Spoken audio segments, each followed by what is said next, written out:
I've got a real treat for you right now, because I'm going to introduce you to an MSP owner who built up his business from nothing to 8 million annual recurring revenue and then sold that business. He's going to reveal to us the marketing that he's done over the years that's worked the best for him and what he would do today if he was intensely growing an MSP. I think you're going to learn so much in the next 15 minutes or so as I introduce you to our special guest. Hi, my name's Patel. I was been in the MSP space for around 25 years now. I built and sold my MSP called Netstar, and now I have founded and started a new organization called Assurix. And it's so cool to have you on the podcast, Mitt, because it's funny how the universe kind of sends you messages that you have to interview people, because about 4 or 5 different people totally independently said to me, Paul, you need to get Mitt on your podcast. Mitt's exited his MSP. He's done this amazing work. He knows loads about marketing. So it's great to actually finally get you on the podcast, and thank you so much. So you said you've been in the space for about 25 years, but you actually achieved something pretty fantastic and something that very few MSPs managed to do within that time. Do you want to just give us the brief version of your MSP Netstar and what you did and how you built it up and what the kind of the end game was that you reached with that? Yeah, sure. So Netstar was founded way back in 2002. We were incorporated, I think, in June 2002. We went for 19 and a half years before exit. We got up to around 8 million recurring revenue. And we learned a lot along the way. And I learned a lot along the way of that whole journey, breaking loads and loads of things all over the place. I suppose one of the key things to our success was that we always had a passion for sales and marketing, especially marketing. And I think that's been really evident on the size that we were actually able to grow to. Yeah, no, I can imagine. And I mean, obviously, over nearly 20 years, marketing has changed. B2B marketing has changed immeasurably in those 20 years. But if you were to sort of look back and think, what were the big pieces, the big things you did that gave you the greatest leaps, the biggest jumps? What would you say those were? Yeah, so I think like the from a marketing perspective, like the first thing that we really invested a lot of money in was pay-per-click advertising. And this was back in 2010, sorry. And maybe it doesn't work as effective as it did back then, but we were getting lots of leads off pay-per-click advertising. We were spending up to sort of £10,000 a month on it. And I think in my lifetime, I've spent almost £1 million in pay-per-click advertising. So we've seen what's worked, what doesn't. So that was like the first step, really, the pay-per-click marketing angle of actually getting leads in. And then I think really focusing and harnessing down on what our ideal customer looked like. Because we're in a really lucky position that we were getting so many leads, we could be really picky about the types of customers that we engage with and worked with, and made sure that they were always going to be a right fit for us. And we essentially built up lots of customers in concentrated verticals, and were able to dominate that. And from a marketing point of view, tell us what the advantages of working within a vertical and really getting to know that vertical. I think I had the same conversation with someone this morning who was telling me that they service everybody, like 5 or 6 different sets of these target companies. And essentially, when you have a vertical, your marketing message is so much easier. It can be targeted. Your operational delivery can be easier as well. And back to why your kind of marketing and sales can be easier. Like if you're just dealing with financial service companies, for example, you know what they're most likely going to need from an IT perspective. They're going to have some type of FCA compliance they have to rely on. They're going to have all sorts of rules and regulations that you're going to know about and you're able to talk about to them. So if you don't mind, let's drill into a specific example. So, and I appreciate you're not in the MSP anymore, but if you look back at Netstar, tell us one of your most successful verticals and exactly how did you tailor the marketing to that vertical? So you've given us a great generic example, but for example, did you go to their trade shows? You know, did you do specific materials for them? You know, did you change the conversations that you were having with people within that vertical? Yeah, so I can tell you quite an interesting story. So we had a lot of organizations in real estate. Grosvenor Street in London was where all the real estate people seemed to have offices. And we had 14 clients on one street. Wow. Some of them were door to door, literally. And these are very big office spaces we're talking about. So part of our messaging was always around like who we already work with, why we're good in your industry, even messaging around the type of software that they use, in that particular industry, saying that we're experts or we've worked with that vendor, et cetera, before. And it just builds a picture. Like, I suppose if you're an MSP at the moment, generally speaking, MSPs would rather work with an accountant that knows MSPs, would rather work with a marketing expert who knows MSP. So you'd rather go to an IT company who knows your industry inside and out, even whether or not an MSP thinks that's relevant or not, because all our skills are interoperable and it works everywhere. But ultimately, it's the safety in the eyes of the buyer that they're thinking that actually, because you deal with other people like me in my industry, I'd rather work with you. Yeah. Yeah, I completely agree. And it's, as you said earlier, it makes everything easier. It makes the marketing easier. It makes the operational deliverability easier. In fact, I was having a similar conversation yesterday with an MSP about exactly that. And we were saying he works with, I think it was dentists. And we were saying that most dentists use one of 4 or 5 software packages. They call it a practice management system. So I was saying, why isn't it all over your website that you work with A, B, C, D, E, software solutions? Because that's the number one question the dentist has is, do you work with my software? And actually, you and I know that the work the MSP is going to do with that software is tiny. But from the dentist point of view, that's the number one question they have is, do you know about my system? And I think it comes back to kind of trends and understanding that business, right? We didn't have many dentists, but if I was going into a dentist back in 2019 when I had an MSP, I'd be going in there and trying to understand what are their pain points. I imagine some of their pain points are people not turning up for meetings. I imagine some of their pain points is some of their software not working, not being able to take x-rays or whatever it might be, or their internet not working in their waiting room. So we'd do stuff like go and check their reviews. What are people talking about? What are they not talking about? And understand industry trends. So when you're going in there, and if you've got loads of clients at dentists, it's easy to talk about the same thing with all of them. They've already all got the same pains.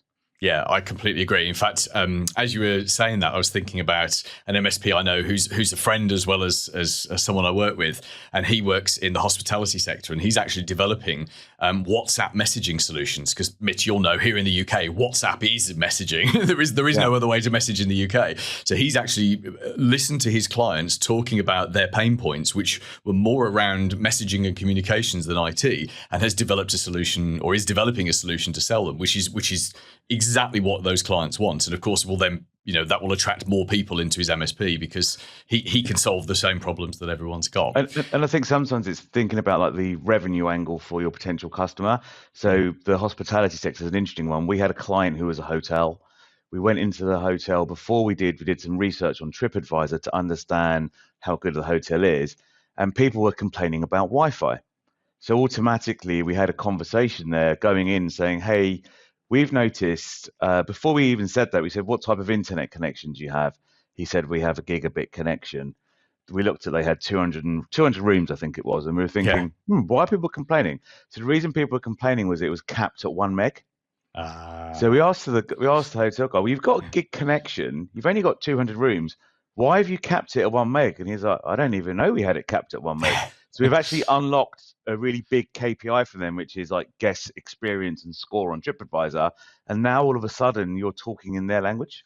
Yeah, I love that. Let me ask you a question, Mitch. So the business that you sold, how many staff did you have when you sold it? We had 62 people. Okay, so that sounds like a headache.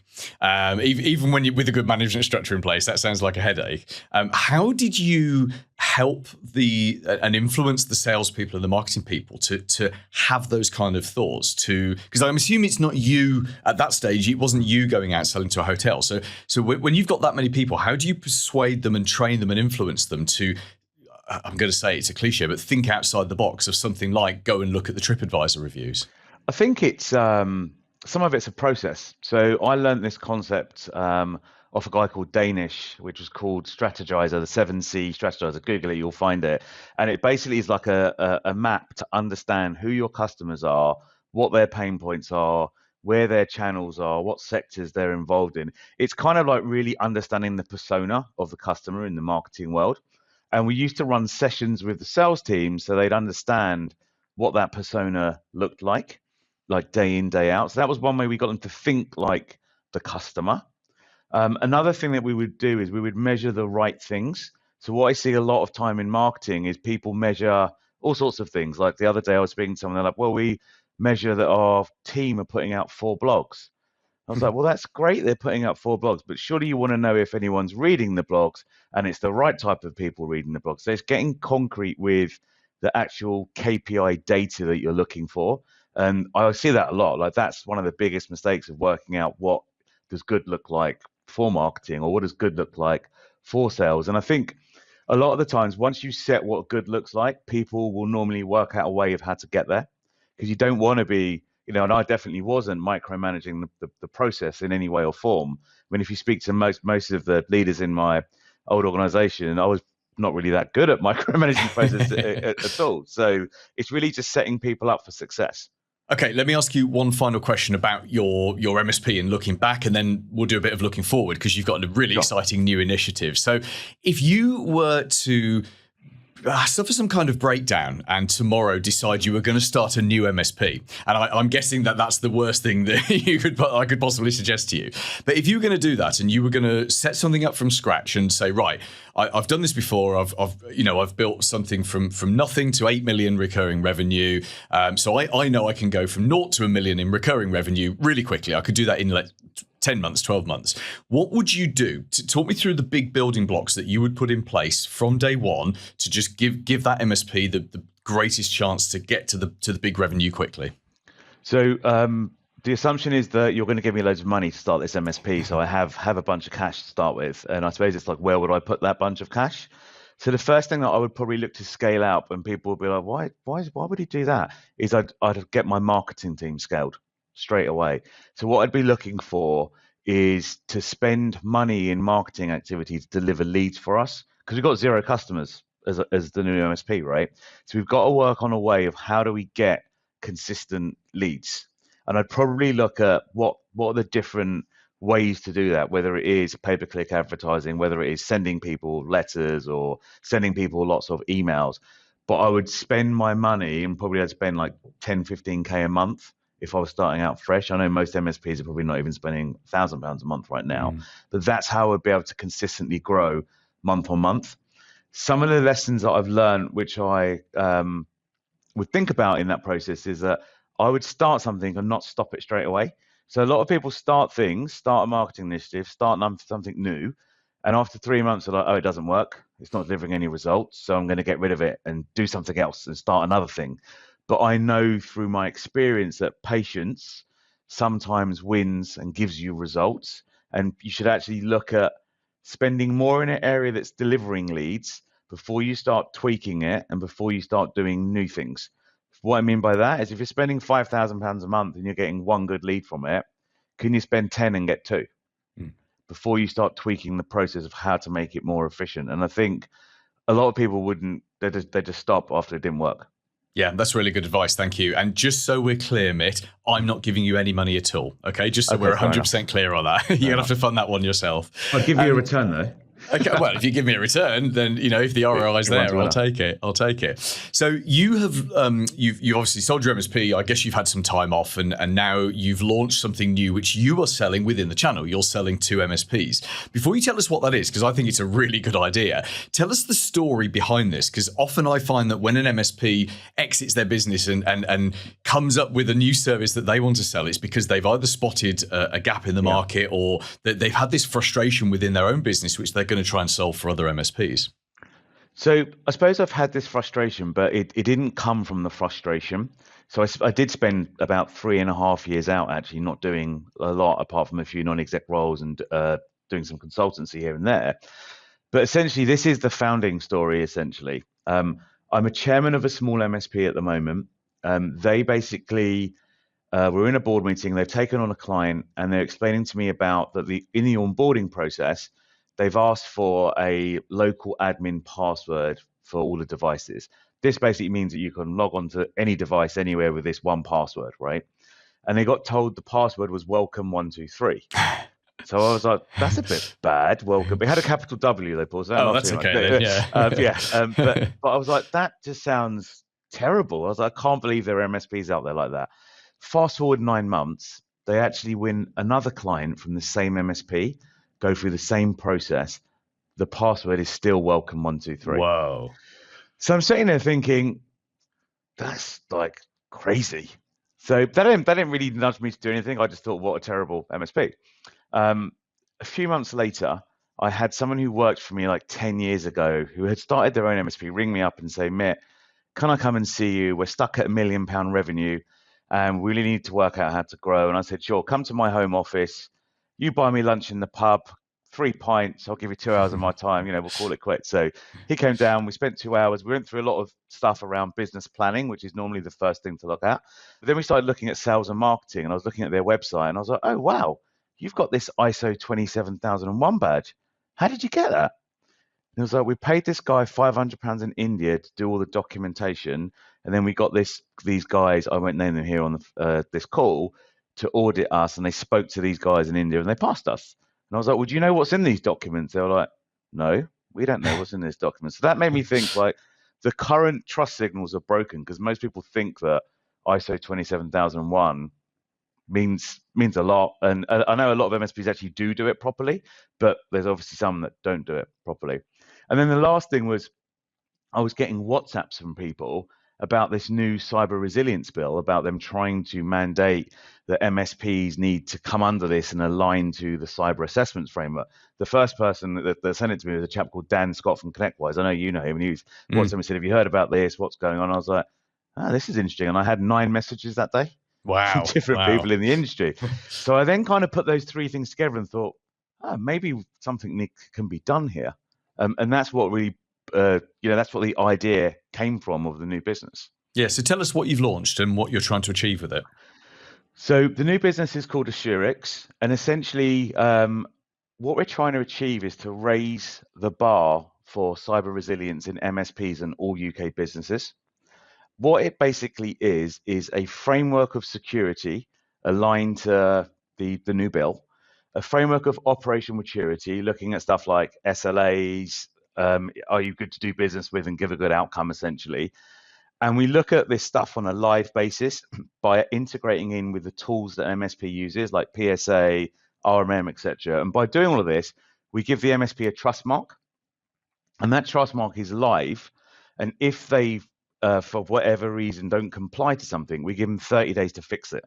And if they don't, we take the trust mark away from them. So we're giving them a real live evidence-based trust mark for the first time to enable them to differentiate. And I think that's part of the problem in our industry, that essentially when you've got an MSP that goes in to try and pitch to someone, everybody sounds the same.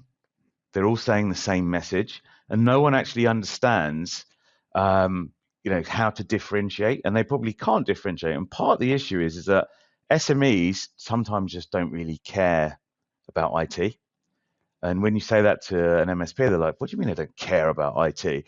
But if you think about like the worst thing in your business that you currently do, for me, it's like filling in expense forms and stuff like that.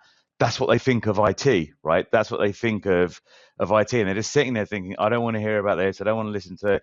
And the MSP is going, blah, blah, blah, IT support, blah, blah, blah, security, blah, blah, blah. They just don't understand. So you end up in this price trap. And what happens is if you have 4 quotes, the SME is looking at it and going, well, 2 are 1,500, one's at 2.5 grand, and one's at 3.5. I'm going to go to the £1,500 one. But we know that £1,500 one is cutting corners in some way, not necessarily maliciously, but they're not putting the time and the effort and the governance in to deliver a good outcome. And that's what we're trying to change. We're trying to help the good MSPs win. I love that. I think it's a genius idea, absolutely genius, and the live element of that as well, because as you say, you get your other certification, it's there, it's in place, it's reviewed every 12 months. But I mean, that's a real horror story, the one you were telling us about, the MSP that you were advising. Yeah. So obviously you're starting that in the UK as a UK based person yourself. Could you see that's something like that moving out worldwide and sort of fitting into different frameworks around the world? Yeah, definitely. I think like the security framework, we've built it in a way that we can make it, we can swap things out. But generally speaking, most of these frameworks are quite similar. So it's pretty easy to map. I think we're going to build our case in the UK. Like we've been pretty successful so far in the UK, and grateful to the community that have actually got behind it. And I think probably post year 1, looking into year 2 and 3, we'll start to look at different geographic areas to push this out to, because ultimately what we want to do is just raise the bar in our industry, whether that's here or in the US or Australia or EMEA or wherever it may be. Yeah. But we've got to prove our case first in the UK. And what we're trying to do is give people the right reasons to do it. So not just only from a differentiation point of view and knowing that their businesses are more secure, but we're also working with insurers to give MSPs discounts on their cyber and their professional indemnity insurance. So the first one we have on board is a company called Beasley's, who are probably the largest worldwide, who are going to back what we're doing. Yeah, that makes perfect sense. So if you can prove that you're following all the rules and your clients are, then of course you should pay less money. Yeah, I think that's a genius idea. So tell us once more what the business is called. What's the website to go and have a look at? And for those MSPs who've loved hearing from you today, what's the best way to get in touch with you? So the business is called Assurix. The website is www.assurix.com. Best way to get in touch with me is on LinkedIn.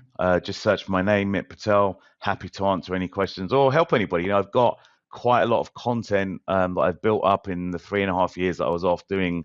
I think I did like 9 speaking things at different events. So I've got some serious slides, and if anyone has a problem or an issue, happy to share them. I'm pretty sure I would have covered it at some point somewhere. Paul Green's MSP Marketing Edge.